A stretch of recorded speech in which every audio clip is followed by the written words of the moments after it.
Assalamualaikum warahmatullahi wabarakatuh. Saya Muhammad Zaid Hamdi bin Muhammad Sor, bernombor metrik A171657. Ingin membentangkan satu slide bagi subjek PPPG 3113 Siasat Syariah. Bagi tajuk Ahli Al-Hal wal-Aqd pada masa kini menurut Siasat Syariah. Definisi Ahli Al-Hal wal-Aqd dari sudut bahasa, Ahli Al-Hal wal-Aqd berasal daripada tiga patah perkataan, iaitu perkataan Al-Ahli yang bermaksud ahli, Al-Hal yang berasal daripada perkataan Hallu yang bermaksud melepaskan, menyesuaikan dan memecahkan, manakala Al-Aqdi berasal daripada perkataan Aqdu yang bermaksud ikat atau mengikat. Dari sudut istilah pula, Al-Ahli wal-Aqd bermaksud orang-orang yang mempunyai kuasa untuk melonggarkan dan mengikat.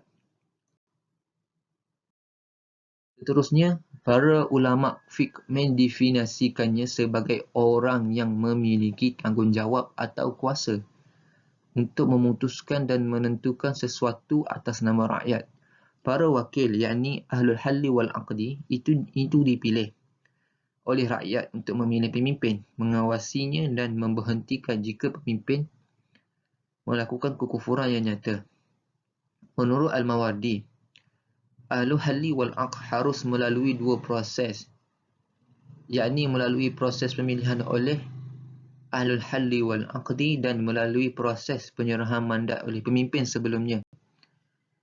Ahlul Halli wal-Aqdi iaitu Ahlul Ikhtiyar, iaitu orang-orang yang bertugas memilih pemimpin, menerusi jalan musyawarah, kemudian mengajukannya kepada rakyat untuk dibai'ah oleh mereka. Syarat-syarat Al-Hal wal-Aqd. Syarat-syarat ini adalah menurut Imam Al-Mawardi. Yang pertama, memiliki sifat adil yang memenuhi syarat-syaratnya. Yang kedua, memiliki pengetahuan yang dengan ilmunya itu, ia mengetahui siapa yang berhak menjadi pemimpin dengan syarat yang muktabar pada diri pemimpin tersebut. Memiliki pendapat ra'yu atau hikmah yang dengan keduanya dapat memilih siapa yang paling baik untuk menjadi pemimpin serta paling kuat dan pandai mengurus kemaslahatan rakyat. Seterusnya, tugas atau fungsi Ahlul Halli wal-Aqdi ini. Yang pertama adalah mengajak kepada kebaikan, termasuk di dalamnya segala perkara umum. Antaranya adalah menetapkan peraturan atau hukum kepada rakyat yang dibuat melalui proses musyawarah. Yang kedua, menurunkan para penguasa yang zalim, yakni penguasa yang menyimpang ataupun yang menyeleweng dari aturan-aturan yang telah ditetapkan.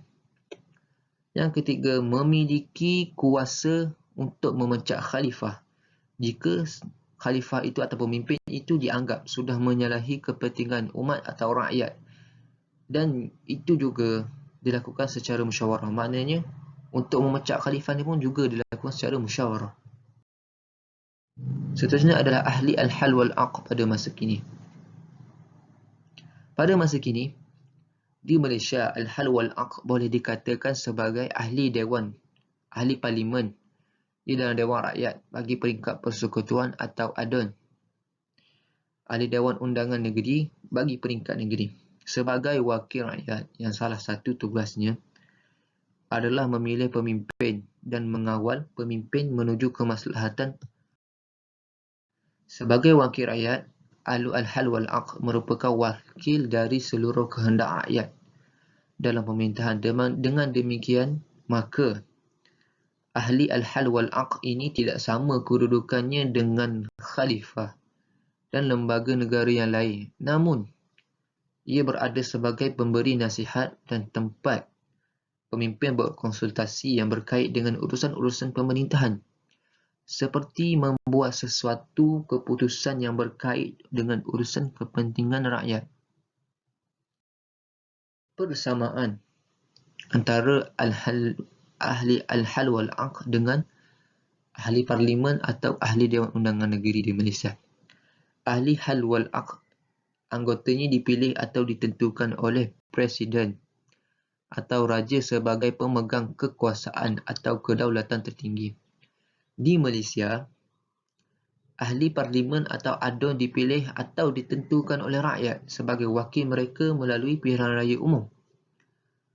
Di dalam proses pemilihan pemimpin, baik oleh ahli al-hal wal aqd atau Dewan Rakyat ataupun Dewan Undangan Negeri, sama-sama melalui proses musyawarah.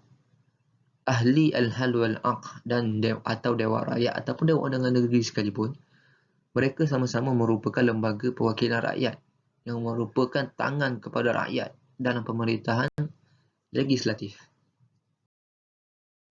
Manakala dari sudut perbezaannya pula adalah dalam pemilihan oleh ahli al-hal wal aqd, pemimpin dipilih oleh 6 anggota. Namun, dalam pemilihan pemimpin di Malaysia, pemimpin dipilih oleh parti yang mempunyai majoriti ketika pilihan raya umum.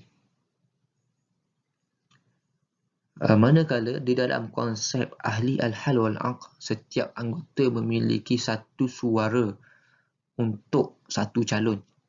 Hal ini amatlah berbeza dengan konsep pemilihan pemimpin kerajaan Malaysia yang dilakukan di dalam pilihan raya umum, di mana setiap rakyat memiliki satu suara untuk 2 calon, iaitu calon ahli parlimen dan juga calon ahli Dewan Undangan Negeri bagi setiap kawasan masing-masing.